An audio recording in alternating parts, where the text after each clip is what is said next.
বহুল আলোচিত তিস্তা প্রকল্প নিয়ে ভারতের উদ্বেগকে এক বিন্দু পাত্তা দিল না চীন। বাংলাদেশের প্রতি নিজেদের সমর্থন আবারও জোর গলায় জানিয়ে দিল বেইজিং। চীনা পররাষ্ট্র মন্ত্রণালয়ের মুখপাত্র গুয়ে জিয়াকুন সাফ জানিয়ে দিয়েছেন, বাংলাদেশ ও চীনের এই দ্বিপাক্ষিক সহযোগিতা সম্পূর্ণভাবে যে কোনো তৃতীয় পক্ষের প্রভাব থেকে মুক্ত থাকা উচিত। ঠিক একই দিনে বাংলাদেশের প্রধানমন্ত্রী তারেক রহমান সংসদে দৃঢ় কণ্ঠে বলেছেন, যে কোনো মূল্যে তিস্তা মহাপরিকল্পনা বাস্তবায়ন হবে। সব মিলিয়ে আমি মাননীয় প্রধানমন্ত্রীকে অভিনন্দন জানাই। আরেকবার তার সফরের পরে অভিনন্দন জানিয়েছিলাম, আরেকবার অভিনন্দন জানাই। তিস্তা মহাপরিকল্পনা বিষয়ে তিনি শক্তিশালী বন্ধু দেশ চীনের সাথে কথা বলেছেন এবং পানি সম্পদ মন্ত্রী গতকাল তার বক্তব্যে আশ্বস্ত করেছেন যে ইনশাল্লাহ যে নামেই হোক কাজ শুরু হয়ে যাবে। তিস্তা মহাপরিকল্পনা নামে হোক আর অন্য যে কোনো নামে হোক, আমরা তা বাস্তবায়ন করবই। এক কঠিন অগ্নি পরীক্ষার মুখে বাংলাদেশ ভারত সম্পর্ক, আর এই পরীক্ষার নাম পানি। এই পানি নিয়ে ভারতকে আর ছাড় দেবে না বাংলাদেশ। প্রতি ফোঁটা পানির ন্যায্য হিস্সা বুঝে নিতে শুরু থেকেই তৎপর তারেক রহমান সরকার। ঘনিয়ে আসছে সময়, আর মাত্র কয়েক মাস পরেই শেষ হচ্ছে ৩০ বছর মেয়াদী ঐতিহাসিক গঙ্গা পানি বন্টন চুক্তি। বাংলাদেশের বার্তা পরিষ্কার, গঙ্গা চুক্তির উপরে নির্ভর করছে দিল্লির সাথে বন্ধুত্বের ভবিষ্যৎ। দিল্লিকে তোয়াক্কা না করে পদ্মা ব্যারেজ নির্মাণের ঐতিহাসিক সিদ্ধান্ত নিয়ে ঢাকা বুঝিয়ে দিয়েছে মাথা নত করে থাকার দিন শেষ। এখন কি করবেন নরেন্দ্র মোদী? শুভেন্দু অধিকারীকে কি বুঝিয়ে বাংলাদেশের পাওনা মিটিয়ে দেবেন, নাকি বাংলাদেশকে ঠকিয়ে হাঁটবেন বৈরিতার পথে? তিস্তা প্রকল্প নিয়ে ভারতকে কড়া জবাব দিল চীন। সিন্ধু নদের পানি বন্টনকে কেন্দ্র করে আবারও উত্তপ্ত পারমাণবিক শক্তিধর দুই দেশ ভারত ও পাকিস্তান। দীর্ঘদিনের বিরোধপূর্ণ এই ইস্যুটি নতুন করে কূটনৈতিক উত্তেজনা সৃষ্টি করেছে। শুধু তাই নয়, সিন্ধু পানি চুক্তি নিয়ে এবার নয়াদিল্লিকে কড়া হুঁশিয়ারি দিয়েছে ইসলামাবাদ। তাই চলমান এই উত্তেজনা নতুন করে সংঘাতের রূপ নেওয়ার শঙ্কা তৈরি হয়েছে। এ বিষয়ে আরো জানাচ্ছেন এস আই রাজ। हमारे पानी पे हाथ डालेगा हम वो हाथ ही काट देंगे। গেল বছরের ২২ এপ্রিল কাশ্মীরের পেহেলগাঁওয়ে সন্ত্রাসী হামলায় ২৫ জন পর্যটক ও একজন স্থানীয় বাসিন্দা নিহত হয়। এ ঘটনার দোষ চাপিয়ে তখন পাকিস্তানে অপারেশন সিন্দুর পরিচালনা করে ভারত। জবাবে ইসলামাবাদও পাল্টা হামলা চালায়, বাধে তুমুল সংঘাত। এক পর্যায়ে মার্কিন প্রেসিডেন্ট ডোনাল্ড ট্রাম্পের হস্তক্ষেপে তা বন্ধ হয়। তবে ওই ঘটনার পর ভারত পাকিস্তানের সাথে সিন্ধু পানি চুক্তির কার্যকারিতা স্থগিত রাখার সিদ্ধান্ত নেয়। এরপর থেকেই দুই প্রতিবেশী দেশের মধ্যে পানি ইস্যুতে উত্তেজনা বাড়তে থাকে। ভারতকে আবারও কড়া হুঁশিয়ারি দিল পাকিস্তান। দিল্লির সঙ্গে স্বাক্ষরিত সিন্ধু নদের পানি বন্টন চুক্তি নিয়ে চলমান উত্তেজনার মধ্যেই সরাসরি যুদ্ধের হুমকি দিলেন পাক প্রতিরক্ষা মন্ত্রী খাজা আসিফ। তার স্পষ্ট বার্তা, পানির নিরাপত্তা নিয়ে কোনো ছাড় দেয়া। বাংলাদেশের আকাশেই লেখা হচ্ছে দক্ষিণ এশিয়ার পরবর্তী ইতিহাস। প্রধানমন্ত্রী তারেক রহমানের বেইজিং সফর আপাত দৃষ্টিতে একটি অর্থনৈতিক সফর, ভেতরে ভেতরে একটা বিশাল সামরিক সমীকরণ তৈরি হচ্ছে। চীনের টাকায় ২০ মেগা প্রজেক্ট, বদলে যাবে বাংলাদেশের চেহারা। বাংলাদেশের অবকাঠামো উন্নয়নে ভারতকে টেক্কা দিয়ে সেতু, রেল, এক্সপ্রেসওয়ে, বন্দর, শিল্পাঞ্চল, বিদ্যুৎ, জ্বালানি ও অর্থনীতিতে নতুন গতি আনতে চীনের সহায়তায় একসঙ্গে এগিয়ে যাচ্ছে ২০টিরও বেশি মেগা প্রকল্প। কি এমন ভয় কাজ করছিল দিল্লির ক্ষমতার করিডোরে? কেন হঠাৎ নরম হয়ে গেল তারা? কারণ তারা বুঝে গিয়েছিল বাংলাদেশ চীনে এমন একটি পদক্ষেপ নিতে যাচ্ছে যা শুধু ভারতের জন্য অস্বস্তিকর নয়, বরং দক্ষিণ এশিয়ার পুরো ভূরাজনৈতিক সমীকরণকেই উল্টে দিতে পারে। আসসালামু আলাইকুম দর্শক, নতুন একটা নিউজে সবাইকে স্বাগতম। দর্শক, ভিডিওর শুরুতেই যে ভিডিওগুলোর অংশ বিশেষ আপনারা দেখেছেন, ভিডিওর অংশগুলো দেখেই বুঝতে পেরেছেন যে আজকের এই ভিডিওটি কতটুকু গুরুত্বপূর্ণ এবং আকর্ষণীয় হতে চলেছে। দর্শক, তাই সবাইকে বলবো ধৈর্য সহকারে আজকের এই ভিডিওগুলো দেখতে হবে আপনাদের, তাহলে সবকিছু জানতে পারবেন বা বুঝতে পারবেন। তো চলুন কথা না বাড়াই ভিডিওগুলো দেখে আসি। দাঁড়ান, যারা এখন পর্যন্ত আমাদের এই চ্যানেলটি সাবস্ক্রাইব করেন, প্রতিনিয়ত এ ধরনের গরম গরম খবরগুলো পেতে আমাদের চ্যানেলটি সাবস্ক্রাইব করে দিবেন। যারা করেছেন ধন্যবাদ। চলুন একটা লাইক দিয়ে বিস্তারিত সবগুলো ভিডিওর আলোচনাগুলো শুনে আসি। বহুল আলোচিত তিস্তা প্রকল্প নিয়ে ভারতের উদ্বেগকে এক বিন্দু পাত্তা দিল না চীন। বাংলাদেশের প্রতি নিজেদের সমর্থন আবারও জোর গলায় জানিয়ে দিল বেইজিং। চীনা পররাষ্ট্র মন্ত্রণালয়ের মুখপাত্র গুয়ে জিয়াকুন সাফ জানিয়ে দিয়েছেন, বাংলাদেশ ও চীনের এই দ্বিপাক্ষিক সহযোগিতা সম্পূর্ণভাবে যে কোনো তৃতীয় পক্ষের প্রভাব থেকে মুক্ত থাকা উচিত। ঠিক একই দিনে বাংলাদেশের প্রধানমন্ত্রী তারেক রহমান সংসদে দৃঢ় কণ্ঠে বলেছেন, যে কোনো মূল্যে তিস্তা মহাপরিকল্পনা বাস্তবায়ন হবে। সব মিলিয়ে তিস্তা নিয়ে বাংলাদেশ ও চীনের এই অনড় ও আপোষহীন অবস্থান দক্ষিণ এশিয়ার ভূ রাজনীতিতে এক সম্পূর্ণ নতুন সমীকরণের জন্ম দিয়েছে। দর্শক, এই সমীকরণের শুরুটা কিন্তু আজকের নয়। হিমালয় থেকে নেমে আসা তিস্তা নদী সিকিম ও পশ্চিমবঙ্গ হয়ে বাংলাদেশে প্রবেশ করে মিশেছে যমুনায়। বাংলাদেশের উত্তরাঞ্চলের কোটি মানুষের কৃষি ও জীবিকা এই নদীর উপর প্রত্যক্ষভাবে নির্ভর করে, কিন্তু বছরের পর বছর ধরে তিস্তা যেন এক চরম যন্ত্রণার নাম। শীতকালে উজান থেকে পানি না পেয়ে নদী শুকিয়ে কাঠ হয়ে যায়, বিঘ্নিত হয় বিশাল অঞ্চলের সেচ ব্যবস্থা। বর্ষাতে অতিরিক্ত পানির তোরে ভেসে যায় মাইলের পর মাইল ফসলি জমি ও সাজানো ঘরবাড়ি। এই খরা বন্যার নির্মম চক্র থেকে বাঁচতে গত ১.৫ দশক ধরে ভারতের সাথে একটি স্থায়ী পানি বন্টন চুক্তির আপ্রাণ চেষ্টা করেছে ঢাকা। ২০১১ সালে একটি ঐতিহাসিক চুক্তি চুক্তি স্বাক্ষরের একেবারে দ্বার প্রান্তে পৌঁছালেও ভারতের অভ্যন্তরীণ রাজনীতির জাঁতা কলে পড়ে তা আজ এক যুগ পরও ঝুলে আছে। ফলে বাধ্য হয়ে বিকল্প পথে হাঁটতে শুরু করেছে বাংলাদেশ। উজানের পানির জন্য অনন্তকাল অপেক্ষা না করে বাংলাদেশ নিজের ভূখণ্ডে পানি ধরে রাখা এবং বৈজ্ঞানিক পদ্ধতিতে নদী ব্যবস্থাপনার সাহসী সিদ্ধান্ত নেয়। এভাবে জন্ম নেয় বহুল আলোচিত তিস্তা নদী সমন্বিত ব্যবস্থাপনা ও পুনরুদ্ধার প্রকল্প। প্রায় 14 কোটি কিউবিক মিটার জমে থাকা পলি অপসারণ, 171 বর্গ কিলোমিটার ভূমি পুনরুদ্ধার এবং 124 কিলোমিটার দীর্ঘ নতুন বন্যা নিয়ন্ত্রণ বাঁধ নির্মাণের এই বিশাল ও উচ্চবিলাসী পরিকল্পনায় হাত মেলায় চীনের রাষ্ট্রীয় প্রতিষ্ঠান পাওয়ার চায়না। সম্প্রতি প্রধানমন্ত্রী তারেক রহমানের চীন সফরে এই প্রকল্পের কারিগরি সম্ভাব্যতা যাচাই সমীক্ষা দ্রুত শেষ করার চূড়ান্ত সিদ্ধান্ত হয়েছে। আর ঠিক এখানেই তীব্র অস্বস্তি নিয়ে নড়েচড়ে বসেছে নয়াদিল্লি। ভারতের গভীর উদ্বেগের মূল কারণ মূলত দুটি: ভৌগোলিক অবস্থান এবং সেখানে চীনের দীর্ঘমেয়াদী উপস্থিতি। প্রস্তাবিত প্রকল্পটি বাংলাদেশের যে অঞ্চলে বাস্তবায়িত হতে যাচ্ছে তা ভারতের অত্যন্ত সংবেদনশীল ও কৌশলগতভাবে গুরুত্বপূর্ণ শিলিগুড়ি করিডোর বা চিকেন স্নেকের একেবারেই কাছাকাছি। অঞ্চলের মানুষের দীর্ঘদিনের দাবি ও পানির সংকট নিরসনে সংসদে দাঁড়িয়ে তিস্তা ব্যারেজ মহাপরিকল্পনা বাস্তবায়ন করার দৃঢ় প্রত্যয় ব্যক্ত করেছেন প্রধানমন্ত্রী তারেক রহমান। সম্প্রতি প্রধানমন্ত্রীর চীন সফরে তিস্তা সহ 8টি সমঝোতা ও 3টি চুক্তি স্বাক্ষর হয়েছে। কিন্তু ভৌগোলিক অবস্থার কারণে এই উদ্যোগে উদ্বেগ প্রকাশ করেছে ভারতীয় একাধিক গণমাধ্যম। তবে এবার তিস্তা পরিকল্পনা নিয়ে ভারতের উদ্বেগের কড়া জবাব দিয়েছে চীন। বেইজিংয়ে নিয়মিত সংবাদ ব্রিফিংয়ে ভারতের উদ্বেগ নিয়ে প্রশ্নের জবাবে চীনের পররাষ্ট্র মন্ত্রণালয়ের মুখপাত্র গুয়ো জিয়াকুন বলেন, বাংলাদেশ চীন সহযোগিতা কোনো তৃতীয় পক্ষকে লক্ষ্য করে নয় এবং এতে বাইরের কোনো দেশের প্রভাব থাকাও উচিত নয়। চীন তিস্তা প্রকল্পকে বাংলাদেশের জন্য গুরুত্বপূর্ণ জনকল্যাণমূলক উদ্যোগ হিসেবে উল্লেখ করে গুয়ো জিয়াকুন আরও বলেন, তিস্তা নদীর সমন্বিত ব্যবস্থাপনা ও পুনরুদ্ধার বাংলাদেশের কাছে অত্যন্ত গুরুত্বপূর্ণ একটি প্রকল্প। এই প্রকল্পে সহযোগিতার জন্য চীন সর্বোচ্চ চেষ্টা করতে প্রস্তুত। এছাড়া অর্থনীতি, বাণিজ্য, পানি সম্পদ ব্যবস্থাপনা ও জনকল্যাণ সহ বিভিন্ন ক্ষেত্রে বাংলাদেশের সঙ্গে উন্নয়ন কৌশলের সমন্বয় জোরদার এবং পারস্পরিক সহযোগিতা বাড়াতে আগ্রহী চীন বলেও পরিষ্কার জানিয়ে দেন তিনি। এদিকে বাংলাদেশের পররাষ্ট্রমন্ত্রী ডক্টর খলিলুর রহমান বলেছেন, প্রকল্পটির কারিগরি সম্ভাব্যতা যাচাইয়ে প্রথমবারের মতো দুই দেশের বিশেষজ্ঞরা যৌথভাবে সমীক্ষা পরিচালনা করবেন। তিনি জানান, এ বিষয়ে উভয় পক্ষ একমত হয়েছে, যা আগে এই পর্যায়ে ছিল না। সমীক্ষার ফল ইতিবাচক হলে প্রকল্প বাস্তবায়নে সব ধরনের সহযোগিতা দেওয়ার আশ্বাস দিয়েছে চীন। তিস্তা নদীর ব্যাপক ব্যবস্থাপনা ও পুনরুদ্ধার প্রকল্প এর উল্লেখযোগ্য অগ্রগতি হয়েছে। চীন সর্বসাধ্য সহায়তা প্রদান করবে বলে জানিয়েছেন এবং আমরা দুপক্ষে একমত হয়েছি। বাংলাদেশ ও চীন ইতোমধ্যে তিস্তা সহ বাংলাদেশের বিভিন্ন নদীর ব্যবস্থাপনায় সহযোগিতা বাড়ানোর বিষয়ে সমঝোতায় পৌঁছেছে। তিস্তা প্রকল্প নিয়ে ভবিষ্যৎ ঘোষণাগুলোর দিকে ভারত নিবিড়ভাবে নজর রাখছে। মূলত তিস্তা প্রকল্প নিয়ে ভারতের উদ্বেগের অন্যতম কারণ, তিস্তা নদী কৌশলগতভাবে গুরুত্বপূর্ণ শিলিগুড়ি করিডোরের খুব কাছ দিয়ে প্রবাহিত। চিকেন নেক নামে পরিচিত এই করিডোরটি ভারতের উত্তর পূর্বাঞ্চলের সঙ্গে মূল ভূখণ্ডের একমাত্র সংযোগস্থল। ফলে এই অঞ্চলে বিশেষ করে চীনের প্রভাব বাড়লে তা ভারতের নিরাপত্তা ও কৌশলগত স্বার্থে নতুন উদ্বেগ সৃষ্টি করতে পারে। করে সীমান্তে একের পর এক পুশিন করে বাণিজ্যিক চাপ সৃষ্টি করে বাংলাদেশকে কার্যত অবরুদ্ধ করার চেষ্টা করছিল সেই ভারত হঠাৎ করেই কেন ট্যুরিস্ট ভিসার দরজা খুলে দিল? কি এমন ভয় কাজ করছিল দিল্লির ক্ষমতার করিডোরে? কেন হঠাৎ নরম হয়ে গেল তারা?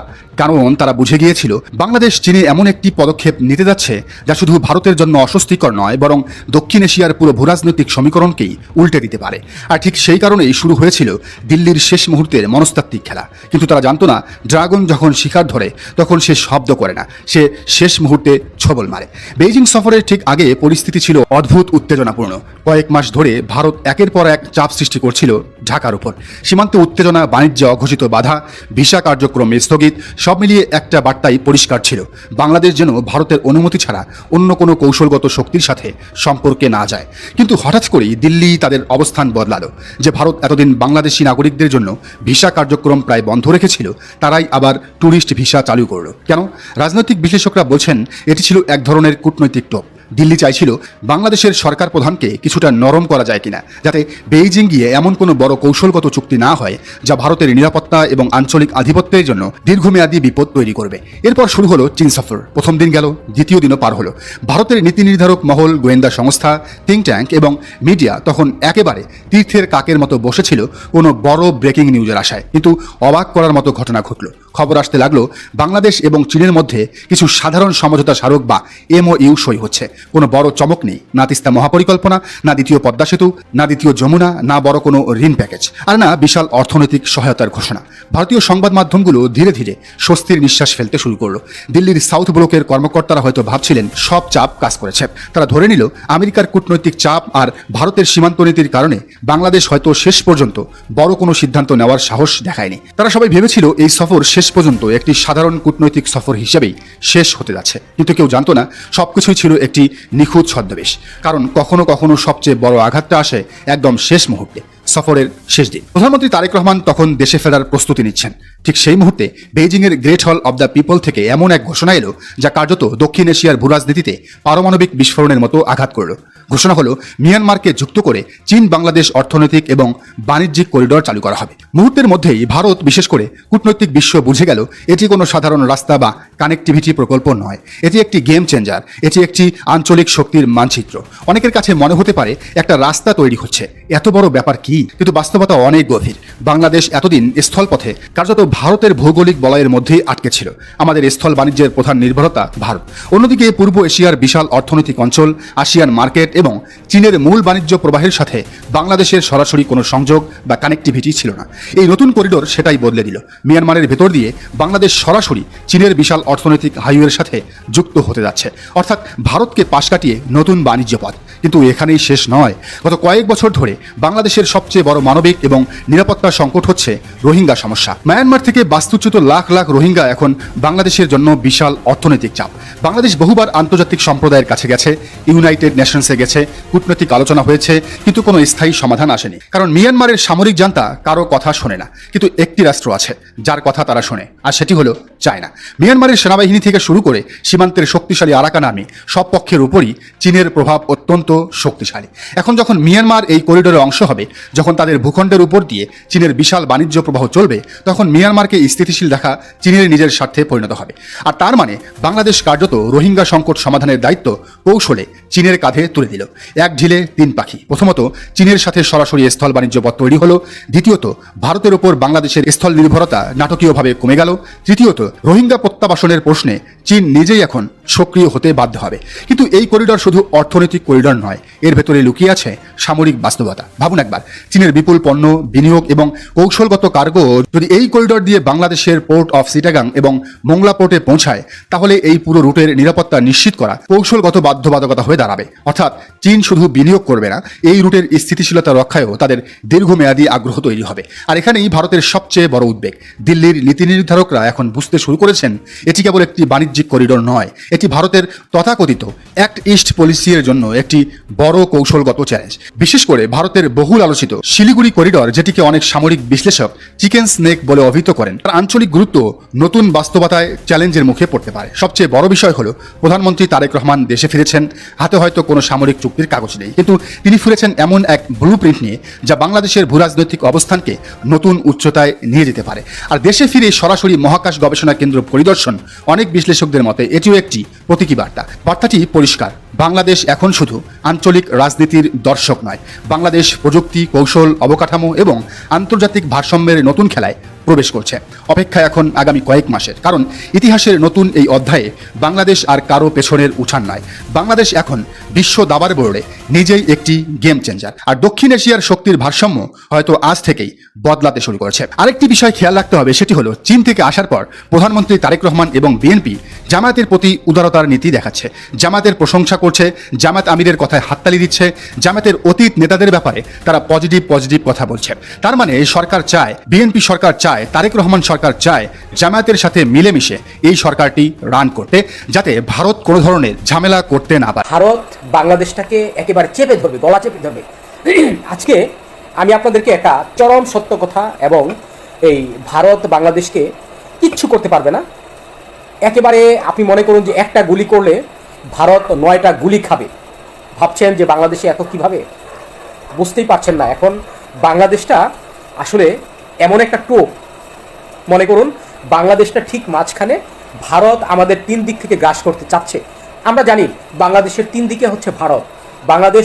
ভারত যখন বাংলাদেশটাকে একটা আপনার চেষ্টা করবে যে বিভিন্ন প্রকারে বাংলাদেশটাকে আক্রমণ করার জন্য, যেটা আপনার শুভেন্দু অধিকারী থেকে শুরু করে ভারতের যে পশ্চিমবঙ্গ বিধানসভায় যারা নির্বাচিত হয়েছেন অনেকেই অনেক আলোচনা করেছেন যে বাংলাদেশকে গিলে খাওয়া হবে, বাংলাদেশকে কেন দখল করছে না, এই আপনার রংপুরকে কেন দখল করতে চাচ্ছে না, এত দ্রুত দখল করার প্রয়োজন আছে কি, এরকম বিভিন্ন আলোচনা তারা করছে। আসলে ভারত যে কত বড় একটা অগ্নিশিখার মধ্যে বসে আছে সেটা ভারত বুঝতে পারছে না। আজকে আমি তথ্যটা আপনাদেরকে বলবো একেবারে মাঝামাঝি সময়ে। গত কয়েকদিন আগে যখন বাংলাদেশের বর্তমান প্রধানমন্ত্রী জনাব তারেক রহমান চীন সফরে গেলেন, বেইজিংয়ের যে গ্রেট হল অর্থাৎ চীনের যে গ্রেট হলের চুক্তি যেটা করলেন, বিশ্বের দ্বিতীয় বৃহত্তম পরাশক্তি আপনার প্রেসিডেন্ট সি জিপিং তার সাথে যে বৈঠক হলো, শি জিনপিং হচ্ছে আপনার চীনের বর্তমান প্রেসিডেন্ট, তার সাথে চুক্তি হয়েছে। সেই চুক্তিতে কি বলা হয়েছে শুধুমাত্র একটি লাইন যদি আপনাদেরকে আমি এই মুহূর্তে শোনাই তাহলে বুঝতে পারবেন যে ভারত যে একটা অগ্নিশিখার মধ্যে পড়ে রয়েছে, তারা বাংলাদেশকে আক্রমণ করতে চায়। কত বড় সাহস, কত বড় কলিজা যে বাংলাদেশকে আক্রমণ করবে। বাঙালি অনেক মানুষ আছেন যারা বুঝতেই পারছেন না, যে তারা মনে করছেন যে ভারত বৃহত্তম একটি রাষ্ট্র, কোটি কোটি মানুষ, সেখানে সেনাবাহিনী দিয়ে আমাদেরকে 2 ঘন্টার মধ্যে নিষ্পেষিত করে ফেলবে। আসলে ভাই একটু থামেন, ভারত বাংলাদেশকে কিচ্ছু করতে পারবে না। এই যে দেখালাম কিচ্ছু করতে পারবে না বাংলাদেশকে। তার কারণ আছে, যথেষ্ট কারণ আছে। সেই কারণটা হচ্ছে ভারতের চারদিকে অগ্নিমূর্তি ধারণ করে বসে আছে চীন, পাকিস্তান, আর আমরা আছি বাংলাদেশে। যদি বাংলাদেশকে আক্রমণ করতে চায়, যেই কথাটা আপনার শি জিনপিংয়ে বলেছেন যে বাংলাদেশে যে কোনো বিদেশির হস্তক্ষেপ, অর্থাৎ বাংলাদেশের উপর যদি কোনো বিদেশির হস্তক্ষেপ করে কিংবা করার চেষ্টা করে তাহলে তাদেরকে প্রত্যাখ্যান করা হবে। এর মানেটা কি জানেন? এটা কূটনীতির চাল। কথাটা খুব সহজ মনে হলেও সহজ কথা যায় না সহজে বলা। আসলে চীন চাচ্ছে যে ভারত কোনো প্রকারে বাংলাদেশের উপর আক্রমণ করুক, সেনাবাহিনীরা বাংলাদেশে আক্রমণ করুক, আর সেই দৃষ্টিতেই চীন তাকিয়ে রয়েছে যে যদি আক্রমণ করে কোনো সুতা পেয়ে তারা কিন্তু আপনার ভারতের যে শিলিগুড়ি যে রাজ্যটা, সেই শিলিগুড়িটাকে দখল করে নেবে। মাত্র 22 কিলোমিটার। এই 22 কিলোমিটার পথ এলাকা যখন তারা দখল করে নেবে, তখন কিন্তু ভারতের 7 সিস্টার একেবারে তুলার মতো উড়ে যাবে। যার কারণে এখন ভারত কিন্তু চতুর্মুখী বিপদে রয়েছে। ভারত যতই লাফালাফি করুক বাংলাদেশ সম্পর্কে, যে বাংলাদেশের আপনার রংপুর অঞ্চলকে আমরা দখল করব, আমরা চট্টগ্রাম অঞ্চলকে দখল করবো, আরে ভাই দখল করতে আয়, দখল করা তো ভারতের দখলের জন্যই তো আমরা বসে আছি। ভারত কখনোই বাংলাদেশের ভালো চায় না। আমার কথায় হয়তো উগ্রবাদিতা, অনেকেই আমাকে অনেক ধরনের কথা বলছেন যে পাকিস্তানে চলে যায়, এটা আমরা পাকিস্তানে যাব কেন? আমরা গণপ্রজাতন্ত্রী বাংলাদেশ সরকারের অধীনে বাংলাদেশে বাস করছি। এটা আমার দেশ, আমাদের পাকিস্তানে যাওয়ার কোনো প্রয়োজন নাই। এই দেশ আমার বাপদাদাদের, যারা এই দেশে বসবাস করছে, হিন্দু, মুসলমান, খ্রিস্টান, সবার বাংলাদেশ। আমরা কোনো মানুষকে হ্যায় প্রতিপন্ন করি না, আমরা কোনো মানুষকে আমরা এই দেশ থেকে তাড়িয়ে দিতে চাই না, আমরা কোনো মানুষকে এই দেশের ভূখণ্ডে বিদেশিদের হস্তক্ষেপ আমরা চাই না। অতএব আপনারা জানেন যে আমি গত কয়েকদিন ধরেই যে আলোচনাগুলো করছি এটা নিয়ে বেশ সমালোচনা হচ্ছে, যেখানে 3 লাখ 3.5 লাখ ভিউ হচ্ছে, এই বিষয়টা নিয়ে অনেক কথাবার্তা হচ্ছে। যার কারণে আপনার ভারতের 4-3 দিক থেকে আপনার বসে আছে যে বাংলাদেশকে দখল করতে আসলে এবং বাংলাদেশে যখন সামরিক হস্তক্ষেপ করা হবে তখন চীন ঝাঁপিয়ে পড়বে 22 কিলোমিটার শিলিগুড়িতে। 22 কিলোমিটার পথে শিলিগুড়িতে যখন ঝাঁপিয়ে পড়বে তখন ভারত কোন দিকে আপনার দৌড় দিবে সেটা বুঝতে পারবে না। একদিকে পাকিস্তান, 3টি দেশ। আমি আজ দর্শক শ্রোতা, আশা করি সবগুলো ভিডিও দেখেছেন এবং সকল বিশ্লেষকদের বিশ্লেষণগুলো মনোযোগ সহকারে শুনেছেন। তো প্রত্যেকটি বিশ্লেষকদের বিশ্লেষণ শোনার পরে আপনারা কি জানলেন, বুঝলেন? আপনাদের মূল্যবান মতামতটা ভিডিওর কমেন্ট বক্সে জানিয়ে দিন। আর হ্যাঁ, পারলে ভিডিওটি শেয়ার করুন। যারা এখন পর্যন্ত আমাদের এই চ্যানেলটি সাবস্ক্রাইব করেনি, প্রতিনিয়ত এই ধরনের গরম গরম খবরগুলো পেতে আমাদের চ্যানেলটি সাবস্ক্রাইব করে আমাদের সাথে থাকুন। ইতিমধ্যে যারা অলরেডি সাবস্ক্রাইব করে দিয়েছেন সবাইকে অসংখ্য ধন্যবাদ জানিয়ে ভিডিওটি এখানে শেষ করছি। ভালো থাকবেন সবাই। আল্লাহ হাফেজ।